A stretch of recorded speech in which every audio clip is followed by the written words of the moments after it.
જય માં શીતળા જે મેસેજ ફોરવર્ડ થયેલો હતો અને એમાં મારા તરફથી માં શીતળાના મંદિરની જે કેમ લેટ થઈ રહ્યું છે એની માગણી હતી। તો ફુવાજી જોડે અમારા ટોટલી વાતચીત થઈ ગઈ।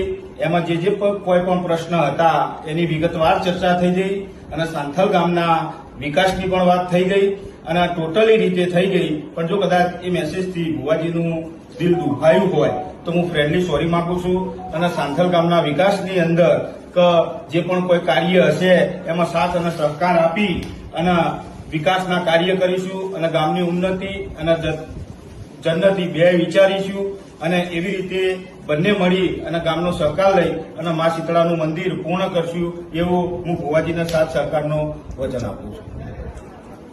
જય દીપોમાં, જય માતાજી, મારા વાલા ચાહકો મિત્રો, જય શીતળામાં, હર મહાદેવ મિત્રો।